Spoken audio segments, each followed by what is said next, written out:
Assalamu alaykum hormatly dinleyijiler. Men jurnalist Allam Murat Rahimov. Bugün 2022-nji ýylyň 19-njy dekabry Azat Türkmen kanalymyzyň nobatda gepleşigi. Sanjar wakasy ýyly atlandyrylýan 25-nji noýabr wakasynyň, ýagny Sapar Murat Niýazowyň janyna kastetmek synanşygy diýil wagt berilen wakaň 20 ýyllygyna bagyşlanan gepleşikler tapgyrymyzy dowam etdirýär. Bu gedeki gepleşigimiz şu tema bagyşlanan gepleşikler tapgyrymyzyň 4-nji bölümi. Kimde-kim 1-nji, 2-nji we 3-nji bölümlere tomoş etmedik bolsa, ilki şu geçen bölümlere tomoş edip, ondan soň şu 4-nji bölüme tomoş etmekligi maksat berýär. Sebebi wakalar ýygyderli we özara baglanyşyk ýagdaýda gurrun berilýär. Şoň üçin ýygyderli ýagdaýda tomoş edilenle wakalaryň baglanyşygyny düşünmek maksat bolar. Yine bir ýatlatjak adamyz gepleşikler tapgyrymyz Sanjar wakasy näme diýilip atlandyrylsa da, odal kaýjyşmyz diýali biz diňe bir Sanjar wakasy barada gurrun etmän eýsem umuman türkmen opozisiýasynyň ýakyn taryhyna degişli käbir beýleki möhüm wakalarda dek geçýär. Şunukdan nazardan bu gepleşikler tapgyrymyzda berýän jikme-jik maglumatlarymyzyň köpüsi odal hiç bir kanalda we hiç bir gepleşikde berilmedik maglumatlar bolup durýar. Şunam aýratyn gödeňinde tutsaňyz gowy bolar. Indi häzir gysgaçyk reklamadan soň gepleşigimizi odalky tamamlan yerimizden dowam etdireriz.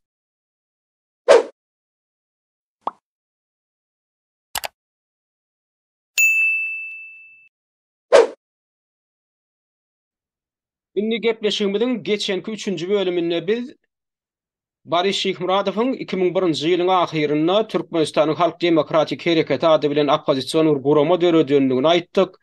Şol guramaň düzümine şo öňden iş alyp barýan köne opozisiýerleri däli, şo Türkmenistanyň hökümet strukturalaryny işläp beren ýa-da şondan işden kogulan çinownikleri ýa-da diplomatlary çağıryp başlandygyny aýtdyk. Şonu da belli bir derejede käbir adamlar oňa seslenenler boldy. Şolaryň birem ilkinjilen birem 2002-nji ýylyň 4-nji fevralynda şoň öňýany Türkmenistanyň Ankaradaky ilçesi bolup işläp beren Nur Muhammed Hanamow özüniň şol ilçilik wezipesinden çekilýändigini elan edip Barış Şihmuradowyň hereketine goşulýandygyny ma'lum edipdi da. Oňa ýany bilen 18-nji fevralda 2002-nji ýylyň 18-nji fevralynda şondan hatyň, yani 2001-nji ýylyň aprelinde Türkmenistandan çykyp gaýdan, ondan odalam Türkmenistanyň Merkezi Bankynyň başlygy bolup işleýän Hudaýberdi Oradow hem Barış Şihmuradowyň hereketine goşulýandygyny elan etdi. Olam şo ýögürde Şweýçiýada ýaşap berdi. Şweýçiýada da ol Watan Jemgyýetçilik Syýasy Jemgyýetçilik guramasy ady bilen bir gurama döredýändigini ondan elan edipdi. Ondan oňa ýany bilenem 2002-nji ýylyň 20-nji fevralynda Şweýçiýada ýaşap beren türkmen jurnalisti Murat Eteniw hem özüniň goşulýandygyny elan edýändigini aýtdyk. Biz Murat Eteniw barada geçenki gepleşigimizde aýratyn durup geçdik. Sebäbi öz döwründe 1990-njy ýylyň başlaryna, ortalarına Abdukuliýewiň Birleşen Türkmen Opozisiýasynyň düzüminde iş alyp barypdy. Şonda Türkmen ýyly ady bilen jurnal çap etmekde de özüniň şol işe de özüniň sallamly goşandygyny aýtdyk. Emma şoň hereketinde bir şüpheli zatlar bolupdy. O arada da durup geçdik. Hudanam şol Abdukuliýewiň topar tarapyndan gizli ýol bilen Türkmenistanyň içine uğradylan 2 tane aktivistin, hudanam Hoşalyk Araýew hem Muhammedul Aýmuradow diýilen aktivistleň Daşkentde tutsak edilip Türkmenistanyň howpsuzlyk gullukları tarapyndan ekdilmegine, şolaryň üstüniň açylmagyna da Murat Eteniwiň eli bar diýilen şüphe derepdi. Şolar ýaly şüphe düremegine de gaty uly esas boldy. Sebäbi şol Türkmenistanyň içinden getirilen planyň ýitirilmegine. Ýani şoň hamala şoň uğurlanyp gaçylmagyna Murat Eteniwiň roli boldy. Şol Murat Eteniw tarapyndan ýitirildi, ýani uğurladyldy diýilýän şol planam soň Türkmenistanyň ilçehanasyndan çykýa, ilçehanada onu Türkmenistana uğradýa, Türkmenistanyň howpsuzlyk gulluklaryna. Şoň esasynda da soň Hoşalyk Araýew bilen Muhammedul Aýmuradow suud edilýär. Olaryň uzak möhletde türme tutulgyny hökm edilip, hem Hoşalyk Araýew türmede aradan çykýar, öldürilýär. Muhammedul Aýmuradow soň dol 10 ýaşyl türmede oturup gelenden soň uzak ýaşanyp aradan 5 ýyl geçen soň 2014-nji ýylda da aradan çykýar. Indi şol adama minni şo şüphe bildirilýän Murat Eteniw hem höwes bilen şol Barış Şihmuradowyň hereketine goşulýar, diňe bir hereketine de goşulanok şoň ýanky guromotçuluk wagtlaryň ýerine ýetirji geňeşi diýilip bir geňeşi bar, guromotçuluk geňeşi. Şoňa da ýerýär, şoňa da kabul edýärler buny. Bolmasa duýdurýarlarym şonda Awdy Kuliýewiň hereketiniň wekilleri. Şundan häzir bolan biz öz döwrümizde şular ýaly şubha döredýän wakalar bolýan şol adam bilen baglanşykly diýilende oňa da seretmeýän şonu Barış Şihmuradow kabul etdi. Ondan soň 13-nji martda 2002-nji ýylyň 13-nji martynda şoň öň ýany Türkmenistanyň Amerikadaky ilçihanatyna geňeşçi bolup işläp beren Çara Anneberdiýew diýilen adamam özüniň işden çekilýändigini ilan edip işden çekilýändigini ilan edip Barış Şihmuradowyň hereketine goşulýandygyny ma'lum etdi. Ondan olar ýygnak geçirip başladylar şol ýanky guramaçylyk toporunyň ýygnagyny geçirýänliklaryny aýtdylar.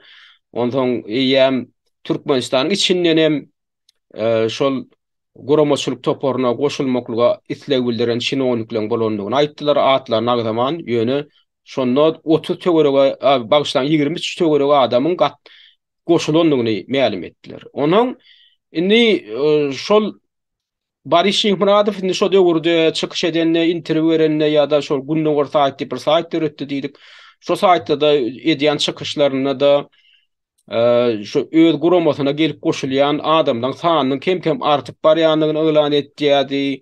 Ondan ýene şo döwürde bir şuhly ýene bir waka bolup geçdi. Ýagny hamala şu Ukrainada ýaşap beren Türkmenistanyň iki tany ykdysatçy ýagny odol şonlaryň hökümet strukturalaryna işläp gaýdan bir iki tany türkmen raýatynyň öz adyny aýtman ýanky gizlinlik esasyna Barış Şihmuradowyň toporuna goşulýanlyklaryny elan edenliklerini aýtdy. 2001-nji ýylyň ýa dekabrynda şonu Barış Şihmuradow ma'lum etdi. Onuň hamala şolaram ýene de şu Barış Şihmuradowyň toporuna goşulmaga isleg bildiräjek bir potensial kandidatlar hökümine 44 tane adamın adyny Barış Şihmuradowa berenmişler. Özleri öz atlaryny gizleýärler, ýöne ýanky şol geljekde goşulaýmagy mümkin diýilip hasaplayan adamlaryň adyny odol şu hökümet strukturuny işläp işläne adamlar, işinden giden adamlar we şo wagt ýene hökümet strukturuny işläp beren çinownikler we şolon 44 tanyň adyny Barış Şihmuradow berýär. Barış Şihmuradow näme şol adamlaryň adyny gizläp durjak bolanokda şolon tutuş sanyny gündüň bir saatynda ýerleşdirdi, şolar çap etdi. Ondan oň bilen çäklenmän 29-njy ýanwarda 2002-nji ýylda ýene 30 tane diplomatyň adyny diplomat amma olaň içinde alymlar amma satda sportsmenler amma şolaram ýene gündüň bir saatynda çap etdi. Onuň şonda bir hili şubha da dörep başlady. Barış Şihmuradow bolan adyny çap etmek bilen ýa şol adamlary repressiýa edip etdirjek bolýarmy ýa-da şoňa adyny berip ha öz ýigrenýän adamlarym ýa garşydaşlarym şolaryna ýygna diýäm, ýygnatdyrjak bolup etdimi? Näme şol onuň adyny monýal etip birleşdirdi? Şol köp soraw döretdi. Şol sorawyň jogabyny bir tapmadyk şonda. Ondan ýene de şol hereketiniň has gerim alyp barýanyny görkezjek bolup ýene bir beýan etdi 10-njy fevralda, 2002-nji ýylyň 10-njy fevralynda Ortaýadyň Izvestiýa gazetine beren interwýusynda Barış Şihmuradow hamala Türkiýede okap beren Türkmenistan studentiniň 107 tanynyň şol özüniň Türkmenistan Halk Demokratik Hereketine agda bolmagy isleg bildirenliklerini ma'lum edýär. Oňa da elbetde köp adamlar ananmadylar, aýratynam köni opozisiýa wekilleri ananmadylar, sebäbi biz öz tejribemizden emeýän bilip ýörsa şonço sanly şo döwürde şonço sanly Türkmenistan studentiň opozisiýon gurama goşulmagy isleg bildirjekdi, bildirmejekdi. Biz üçin düşnükli zatdy, sebäbi bu adamlarda häzirkiden hem beter gorku bady. Onça derejede gysga wagtyň içinde şonço sanly studentiň şol alagadan Barış Şihmuradowyň hereketine goşulmak üçin isleg bildirenligi ýa arda berenligi bizde ullukan şubha döretdi, hatda biz ananmadyk. Ýöne şonu näme düşünür şol resmi ýagdaýda şonu Şihmuradow elan etdi Ortaýadyň gazetine beren interwýusynda. Ondan elbetde şo döwürlerde näme ýene garaşylýan zat näme? Näme düşünür? Şol edilýän beýanatlara garamazdan, resmiýlere de çağırış edýändigine garamazdan köne opozisiýany çağıran ok hiç. Indi şol indi mart aýy geldi ýöne halkara guramalaryny seredýär da bular bir ullukan opozisiýon herekete öwrüljekmi ýa-da şol nomenklatura opozisiýasy bolmagyny gajakmy? Barış Şinmuradowyň topory. Nomenklatura topory diýmekligim näme bolýar? Şol hökümet resmiýlerinden awarat boljak, şo odalky çynownikler ýa biznesmenler şolardan awarat boljakmy ýa-da bir adat halkyň wekili hökmünde tanalyk gelinýän odalky köne opozisiýanyň wekillerini bular kabul etjekmi, etmejekmi? Şular ýa sorawlaryny halkara guramalaryny gadaklandyryp başladylar. Gün wataram bir hili gün wataryň guramalary, insan hukuklaryny goraýjy guramalary bir hili şoňa gadaklanma bildirip başladylar. Sizin hakykatdan diktatordan diýinjek bolsaňyz, siz bir halkyň wekilleri hökmüne köneden tanalyp gelinýän opozisiýonerler bilen hyzmatdaşlyk etjekmisiz? Siz hakykatdan halkyň anamyna girmek üçin siz şonu etmeli diýilen ýaly bir hil pikirler orta atylyp uruldy. Ondan inni şo bolupda da şo döwürde de Barış Şinmuradowyň topory öz wekilleriniň inni aktiv ýagdaýda gün wataryň hem hökümet strukturalarynyň hem wekilleri bilen, diplomatlary bilen, resmiýler bilen duşuk geçirýänliklerini elan edip urdular. Ýani hususan hem 2001-nji ýylyň dekabryndan hamala bilemde onu tasdiklap biljekler. Onun ýöne şolaň eden beýanatyna görä hem hamala şo Barış Şinmuradowyň opozisiýon guramasynyň wekilleri hem Awstriýanyň hökümet resmiýleri bilen duşuk geçiripmişler. Belgiýa, Amerikaň Birleşen Ştatlarynyň, onu Britaniýa, Germaniýa, Şwesiýa, Çehiýa hökümet resmiýleri bilen hem gepleşip geçirip berenliklerini şolar bilen hem salat alyşyp hem şolaň oňlamasyny, amara ne şolar hem oňlapmaşyn Barış Şinmuradowyň şol opozisiýon hereketiniň işini nişolar ýaly bir hili iýmiş öretip başladylar. Ondan ýöne ýene şol ýanky sora biňjelige diýdi köp halkara guramalaryny diňendi siz bir nomenklatura topory, opozisiýon topory boljakmy? Ýa siz hakykatdan hem köne opozisiýon hereketleri bilen, toporlar bilen, şoň wekilleri bilen hyzmatdaşlyk etjekmi diýilen soragy gozgap başladylar. Indi şoňa jogap hökmünde ahyr soňy Barış Şinmuradow özüniň şol günnäň orta aýtyna yerleşdiren bir gurumly makalasyna, ýani ona maksatnama makalasy diýip atlandyrdy, ýani programnaýyşsatýa diýilýär. Ana şol makalasynyň bir ýerinde Barış Şinmuradow hamala şol köne hem täze opozisiýa diýilýän zadyň inni aradan aýrylanyny, ýani şol hem opozisiýon toporlaryny bir bitýe opozisiýa topora öwrüleniňi aglan edip şo taýda ne şu şeyde yazdı, Народное демократическое движение Туркменистана — это единое целое, неделимое ядро всей туркменской оппозиции, и нет никакой ни первой, ни второй оппозиции. Есть процесс, который привел к тому, что сегодня в едином оппозиционном блоке оказались и те, кто начал его в середине 90-х годов прошлого века, и те, кто стимулировал его позднее. Вопросы относительно необходимости некоего объединения туркменских оппозиционных сил ныне ответа не требуют. Туркменская оппозиция едина и целенаправлена. Türkmençetine kapperýär. Türkmenistanyň halk demokratik hereketi, ýagny öz hereketini, özüniň döredýän hereketini gödäwne tutýar Şinmuradow. Tutuş Türkmen opozisiýasynyň bir bitewi we bölünmez ýadrosydyr. We birinji ýa-da ikinji opozisiýa diýilýän zat ýokdur. Şugunky proses geçen asyryň 90-njy ýyllarynyň ortalaryna opozisiýon işe başlananlaryň we bir näme soňra oňa gollaw berenleriň bir bitewi opozisiýon blogyň düzümine gelmeklerine sebäp boldy. Türkmen opozisiýon güýçleriniň nähiller bir bileleşiginiň bolmalylygy baradaky sorawlaryny hiç il jogap talap etmeýär. Türkmen opozisiýada bir bitewi maksada okgunly diýär. Şeýle diýmek bilen görýärmi, şol hamalany köne opozisiýa, täze opozisiýa diýilýänini düşünjende ýok, bular birleşdi. Şuňam ýadrosynda merkezinde de biziň hereketimiz durýar, ýagny Türkmenistanyň halk demokratik hereketi diýär. Tutuş Türkmen opozisiýasynyň bir bitewi bölünmez ýadrosydyr diýip belli. Inni o diýen zat hakykata laýyk gelýärmi? Hakykatdan hem şo wagt inni iň bolmanda Abdy Kuliýewiň ýol başçylygyna Birleşen Türkmen Opozisiýasy diýil, ýani hereketiň wekilleri hakykatdan hem çağırylmy, şolar baryp boşuldymy? Indi şolar bir bitçe herekete uğurlumy? Ýok. Indi şolam geň alyrdy, ýani şol edilen beýanat o hakykatan laýyk gelýän beýanat däl. Şo wagt olar ýaly birleşme ýüze çykanok, olary gelip çağıryp duranok. Olaram biz bardygyny goşulduk diýip onam tasdiklanoklar. Ondan inni şoň ideýany bilen beýaşyň geçen soň indi biz aýtdyk ýanky beýanat şol maksatnama makalasy diýilen makala 18-nji martda peýda boldy 2000-nji ýylyň. Şoň ideýany bilen beýaşyň geçen soň 23-nji martda şolaň ýanky guramaçylyk toparyna girýän Murad Esenew şol Günnäger forumuna, Günnäger saýtyna ýörüte forum mady soraw jogap forumy.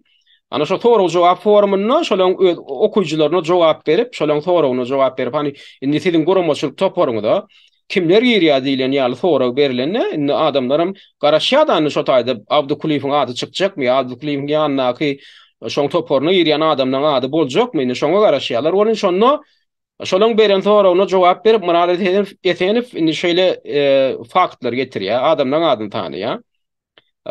Biziň diýä wagtlaryň ýerine ýetirji geňeşimiz diýilýän şo geňeşiň düzümine şu günkü günniýe Barış Şihmuradow şo geňeşiň başlygy hökmüne girýär. Ondan Hudaýberdi Oradow girýär diýär. Nur Muhammed Hanamow, Çara Annaberdiýew hemem özüni aýdýar, Murad Esenew da girýär.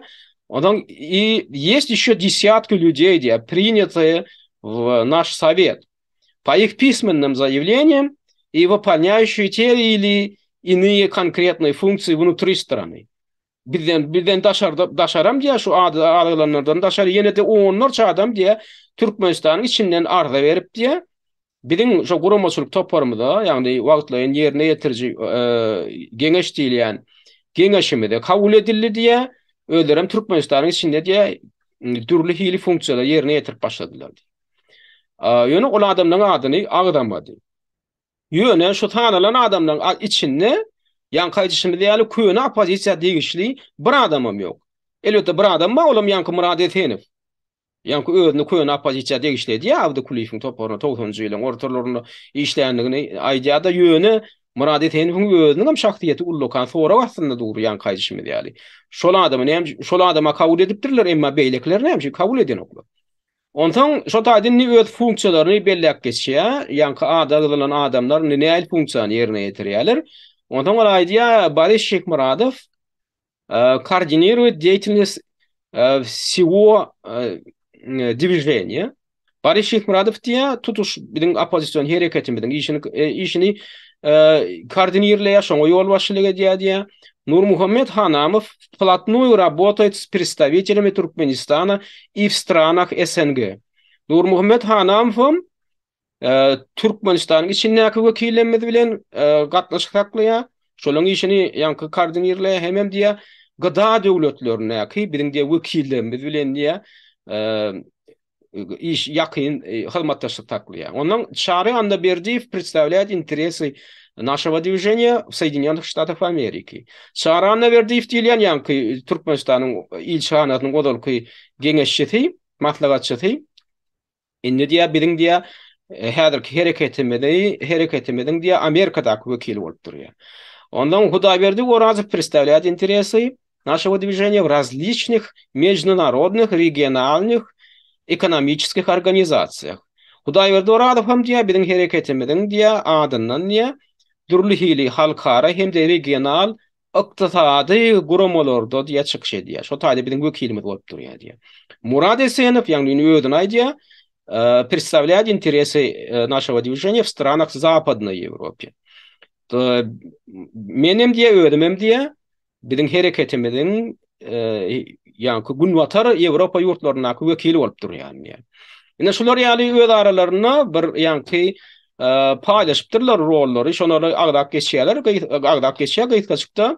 Ýene bir gedek gaýtalaýan köýne opozisiýa wekilleriniň biriniň hem adyny agdanok diýmek, şonam özleri boýnalyp otyrlar. Ýanky Barış Şihmuradowyň olarky çap eden makalasyna aýdylşyndan tapawutlukda, ýagny Barış Şihmuradow aýtýany köýne opozisiýa täze opozisiýa diýilýän zat ýok, hemmetini bir bite opozisiýa öwrüldi diýe 18 martda ideýany bilen beýaşyň geçen soňam Muradiyet henu hem şonu tasdiklap bilen o. Oňa agdaýan tanak geçen adamlaryň içinde köýne opozisiýa wekilleri ýok. Indi geçen gepleşigimden soň käbir illeşlemizden bir sora boldy da, şo döwürde şu Barış Muhamedowyň aktiw iş alyp başlan döwründe Türkmenistanyň içinde Türkmenistan hukuk gulluklarına karşı Niýazow repressiýany ýoly goýupdy. Şo barada da gurrun göre aýtanga ýa-da Muhammed Nadarov, onu Begmurat Otulow diýilen ýaly şo döwürdäki Türkmenistanyň Milli Hukuk Komitetiniň ýol başçylary tutsak edildi. Şo barada da agdak geçten diýdiler bolýan. Şoň hakykatdan hem şuda agdak geçmäge zerurluk bar. Näme üçin? Sebebi şolong tutsak edilmeginiň şo kampaniýaň, ýani tutsak edişli kampaniýasynyň başlamagynyň öň ýany Barış Muhamedowyň topar tarapyndan bir hili özbolşy bir provokasiýon beýanatlar edildi. Ýani provokasiýon beýanatlar diýmek bilen men näme goýdugyny tutýan? Şo Niýazowda şol mehemen, ýani şo döwürde meheme däl, kenbe diýil, Komitet Nasionalny Bezapas. Türkmenistanyň Hukuk Komitetiniň işgärlerini şuha bilen garamaga esas berejek bir beýanatlar edildi. O beýanaty Barış Muhamedow ýürütip bilkaslaýyn etdimi şo ýanky kenbeň işgärlerini tutturmak üçin, şolara jera berdirmek üçin, hamala şolaryň öz adamlary ýaly edip görkezýär-de. Şolar ýaly bir şuha döretmäge esas berejek bir beýanat edildi. Ýa-da hakykatdan hem şolar Barış Muhamedow bilen hyzmatdaşlyk etjek bolup durmy. O belli däl ýöne nähil beýanat edildi. Ýanwaryň 8-ine 2002-nji ýylyň 8-nji ýanwaryna Nemis radiosu, Nemis tolkuny radiosyna beren interwýusynda Barış Muhamedow şeýle diýär. Необходимо немедленно отстранить Ниязова от власти. Для чего нужно либо убедить его самого провести в 2002 году выборы, как записано в Конституции, но на это мало рассчитываю, либо призвать народ реализовать свои конституционные права. Одновременно мы опасаемся, что сместить Ниязова может и глава Комитета национальной безопасности Туркменистана Назаров. Тогда мы будем иметь еще более трагический вариант развития событий. И не Türkmençetno kaptırıyor. Niýazow haydan hay häkimetten çetleşdirmeli. Munuň üçin bolsa ýa-ha ony 2002-nji ýylyň dogamalyna konstitusiýada ýazylyşy ýaly saýlawlary geçirmekligi boýun etmeli. Ýöne munuň ediljekdigine anamym az. Ýa-da bolmasa halky özüniň konstitusiýon hukuklaryny durmuşa geçirmeklige çagyrmaly. Ýöne şol wagtyň özünde de biz Türkmenistanyň Milli Hukuk Komitetiniň başlygy Nazarowam Niýazow häkimetden agdarmak mümkin diýip ätýäj edýär. Şolar ýaly waka ýüzüçi gaýda biz wakalaryň hatam tragik görnüşde ötüşine şaýat bolar diýär. Terediň nüşdaýda. Biz diýär paragatçylyk ýol bilen Niýazow diýär taýlawlary geçirmeklige çagyrýar. Bolmasa da diýär halkyň özüniň diýär ayaga galyp özüniň konstitusiýon hukugyny talap etmekligine biz çagyrjy edýäs diýär. Ýöne şol wagtyň özünde diýär bize ýetirtmänem diýär. Türkmenistan Hukuk Komitetiniň başlygy Nazarov hem herekete geçirip Niýazowy häkimetden çekleşdirmek mümkin diýip ätýäj edýär diýär. Eger diýär şolar ýaly bolup diýär wakalar ötüp başlasa onu diýär bu gaty tragik görnüşe eýe bolar diýär. Beýdimek bilenem Niýazowyň okwaly guguluk bilen gutarmaz, oň başyna şol hukuk gullugynyň ýol başçylary ýeter diýip duýduruş berýär. Indi şonu näme üçin diýär? Näme maksat bilen diýdik ha? Onu şol şuhud öretmek üçinmi? Niýazow da şo hakykatdan onu şuhud öretip bildimi ka şo edilen beýany?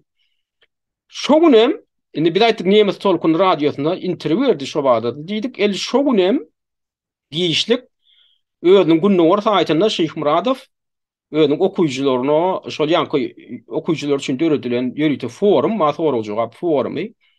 Şo taýda şu okuyjylaryna sorawlaryna jogap berip ýene de şo wurda gaýtaly, başkarak görnüşde, ягny näme diýär? Беспредел в Туркменистане закончится весной, то есть в апреле-мае 2002 года Ниязов будет отстранен от власти в результате неспособности справиться с социально-экономическим кризисом, Главное прийти вовремя, чтобы сказать, что он арестован.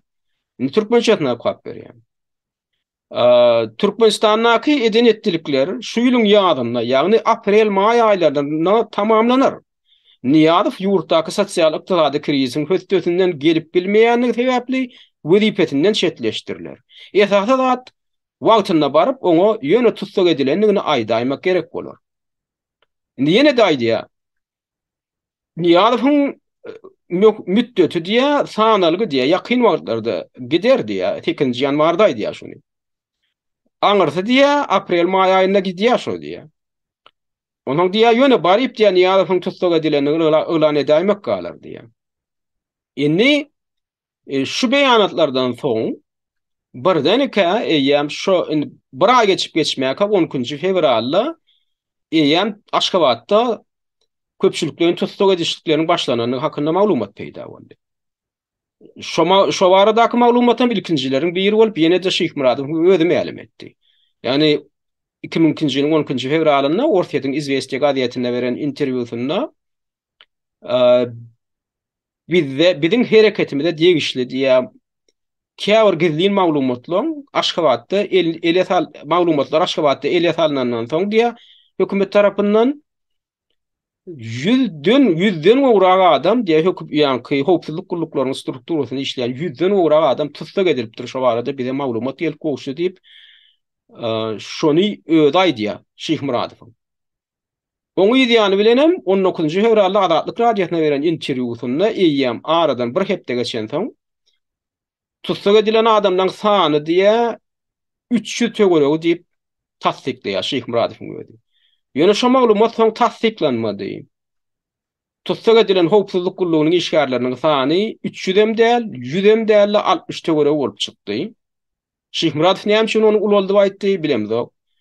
Ýöne nimeň diýjek bolýanlarym näme çekjek bolýan şol hopsuzluk kullugynyň resmiýlerine ödem ýokary derejeli resmiýlere garşy Niýazow tarapyndan repressiýa ýola goýuldy, köpçüliklerin tutsak edişlikler başlandy. Şoň başlanmagynyň öň ýanam ýankyýaly provokasiýon beýanatlar edildi. Ýagny Niýazowyň başyna ýakyn wagtlarda Türkmenistanyň Howpsuzlyk Komitetiniň başlygy Muhammed Nazarow ýeter diýip çaklamaga esas bar diýilen ýaly beýan edildi. Ýa-ni bilenem ýene de şolar ýalanlarda aýtdy ýa-ni aňyrsy diýä Niýazowyň diýä müddeti diýä şu ýylyň diýä aprel may aýyna çödülýär, şo müddeti dolýar diýä. Onuň ýöne tutsak baryp ýa tutsak edilen edenligini ölan edämek galýar. Şoňa ýa-ni bilenem ýanky repressiýalar başlanýar. Ýani hususanam ýanky ilkinji tutsak edişlikler fevralda başlanýar. Soň eýem 14-nji martda General Polkovnik Muhammed Nazarow tutsak işden boşadylýar. Muhammed Nazarow hem şoňa ýanky Türkmenistanyň Howpsuzlyk Komitetiniň başlygy Nişwat Mehmediýew atlandyrylar Türkmenistanyň Milli Howpsuzlyk Ministrligi diýip. Ýöne o wagt komitet diýip atlandyrylýar. Ýöne bary bir statusy bir ministrlik derejesindäki ýanky organ. Ene şoňam häzir men suratyny görkezýän. Muhammed Nazarowyň häzir suratyny görkezýän. Ha Muhammed Nazarow diýilýän ene şu sag tarapdaky şol adam. Şo wagtda Muhammed Nazarowyň general polkovnik çyny bardy. Ödem 1996-njy ýyldan 2002-nji ýyla çen 6 ýyllap Türkmenistanyň Milli Howpsuzlyk Komitetiniň başlygy wezipesini işläp geldi. Birden Niýazow ony 2002-nji ýylyň 14-nji martynda wezipesinden boşatdy da ýerine dene şuň ýanyna şu daýaw pehlewany piýadan goýdy. Bu adam Poron Berdiýew hem şo döwürde Türkmenistanyň polisiýa akademiýasynyň rektori wezipesinde işleýärdi. Şonu Niýazow hallada Muhammed Nazarowyň ýerine berildi. Ondan Muhammed Nazarow hem aradan bir 3 ay geçenden soň iýunna 18-nji iýunna 20 ýyl türme tutuklugyna höküm edildi. Ona bildirilen aýyplama doly belli däl, ýöne bizdäki bar bolan maglumata görä şol döwlet agdarlyşygyna synanşyk görnüşinde aýplama bildirilipdir. Şugun kuruna çenden Muhammed Nadarowyň ykbaly belli däl. Ondan poron berdi hem o da oturmady. Bunam 6 ay ýaly şo wezipede belli oturtdy ýöne. Niýazowyň eden zady näme boldy? Şo poron berdi hem üstü bilen şol howpsuzlyk gullugynyň hemme tutsaga dilen işgärlerini aýplama bildirdi. Şo taýda poron berdi wezipe bellenenden soň şolara bildirmeli aýplamalary, Niýazowyň isleýän aýplamalaryny poron berdi yglan etdi. Öde bolmasa täze bellendi. Täze bellenendigine garamadan hamala derňe geçirilipdir, bir giden futnamalar toplanypdyr. Hawa ine şular ýaly howpsuzlyk komitetiniň ofitserleri, ýol başçylary, şular ýaly dilluşy gurnapdyr, şular ýaly jenaýatçylyk edipdir diýip poron berdi haramda şo täze gelendigine garamadan hamala düýüpli bir derňe geçirip şol atlaň üstüne açan ýaly şo 6 ay wezipesinde oturan döwründe Niýazowyň islegine görä şu ýanky ýaly aýplamalary bildirip çykyş etdi. Niýazow hem näme etdi ony? 6 ay ýaly ulanyny ýagny mart aýynda belli etdi. Sentýabr eşende ýanky ýaly derňe geçirdi, aýplama bildirdi de, ýanky adamlary ýygnady da, poron berdiň gözüne wezipesinden pazdy. Sentýabr aýynda 6 aýdan soň. Soňam onu allyda Aşgabatdan uzagrak ýerde bolýan ýaly, ýagny poron berdiň gözüne de anam etmeýändigini bildirdi. Ol Niýazda paranoýa döredi. Ýani şol Şeyh Muradowyň eden beýanatyndan soň Niýazow ýam hiç kime anam etmeýän başlady. Şol howpsuzlyk gullugynyň hem Içeri işler ministrliginiň hem işgärleri ýöne töweregine dilluşy gurnanýaly bolup şol ýatywam bilýänler de, bilenler de. Onu allyda poron berdiňi Balkan welaýatynyň häkim edip belledi. O taýda da onu oturtmady. Bary 2 ay oturdy. Sentýabrdan noýabryň başyna çen oturdy. Ondan o taýdan wezipeden aýyrdy da ýygnady ony. Onuň poron berdiň gözünem bilen bilişimde görä uzak möhletden türme tutsalan hökümet bir ýöne oňam akwaly belli däl. Dürli hili gapma garşylykly maglumatlar peýda boldy. Ýöne şugun poron berdi diýip hasaplama hiç esas ýok. Käbir maglumatlara görä ony ýa şo ilkinji günler ýok edipdirler. Fizik daýdan ýagny öldüripdirler diýip maglumat çykdy. Soň käbirler aýtdy, türmede 2017-nji ýyla şeňi oturup 2017-nji ýylda aradan çykypdyr diýen soň maglumat peýda boldy. Ýöne umumyň şo ýok edildi. Indi öýdem görüň nähili akwaly nähili bolup gutorýardan şolar ýaly adamdan öýdi. Öz kardeşleriniň hemmesine diýen ýaly şo itaty ýokary wezipeli şo ken beşliklerin hemmesine Niýazowyň islegine görä öz aýplama bildirýär, poron berdiň. Soňam öýdem şolar ýaly akwaly uçuraýarda. Ine men diýjek bolýan adam häzirki hökümet strukturalaryna, güýjülerji strukturalarda şu wagtky diktator rejimi hyzmat edip oturan adamlara berilýän duýduruş şu ýetiň akwalyňdan şundan gowy bolanok. Sebäbi näme diýäňiz, siz diktatoryň gowuny tapşak bolup siz halka garşy hereket edýäňiz da. Sizi gorajagam halk, sizi gorajagam bilýän adamlar. Siziň özüňiz dogruja işleteňiz. Aňada da halka da arkaňyzy diýreseňiz. Siz umumy duşmandan hem diýinip bilýäňiz. Umumy duşmandan diýinip bilýäňiz. Ýöne şo duşmanyň, şol halkyň duşmanyň gowuny tapşak bolup özüňiz öz gadan çukuruňda özüňiz ahyrdan özüňiz gaçýaňyz, aýaňyz diýen. Indi şol adamdan akwalam şonu görkezýär. Indi ýene de şol ýanky şo döwürde öz gadan çukurlaryny özleriniň ýanky gaçanlygyny görkezýän ýene nemeden birem. Indi şu taýdaky dron suratdaky dron ýad geldi gunnok diýipdiler adam. Ine bala adam bany soňrak basýar. Ýani şol 25-nji noýabr wakasy. Niýazowyň janyna kastet etmek final şeýle diýil, ýani wakada bana aýplaýarlar. Ýani bular aýratyn gidýär, bularyň ne howpsuzlyk gullugynyň işgärleri hökmünde basylýar. Bular dilli şu aýratyn görülýär. Ýöne bu ýad geldi gunnok diýipdilen adam kim bolu öz döwründe Daşowut welaýatynyň häkim bolan soň Niýazowyň maslahatçysy bolan, vice premier bolan. Sonam allyda 25-nji noýabr wakasyna goşulypsyň diýip Niýazow ony gün müdirine giderdi. Onam 25 ýyl türme tutulgyny hökm etdi. Şugun kugun olam şol tutulykda ölüpdir diýip habar 2020-nji ýylda peýda boldy. Indi bu suratdaky chetdäki, şep tarapdaky şu makalam ödem şula adama bağışlanan, bula adama Turkish Termiyev diýerler. Turkish Termiyev hem 2002-nji ýylyň 1-nji apreline şol ýygyn alşykda buna müdirýärler. Turkish Termiyev şo döwürde Türkmenistanyň serhet gulluklarynyň komandçysy bolup işleýärdi. Ödem general çiğini bardy. Buna aýyrýarlar. Bolmasa Türkçe fakyrna adamlarda bir elbet düşünje ýok. Şoň bile bilişleşen adamlar diňe öwýä. Gaty terbiyeli, gaty medeniýetli adam. Hiç bir adama ýany ýetirjek adama meňdeşler ýöne şoňa da önemi etmeýän. Şo bahhabatlykda tutga tutduklar Niýazow bunam işinden aýyrýardy.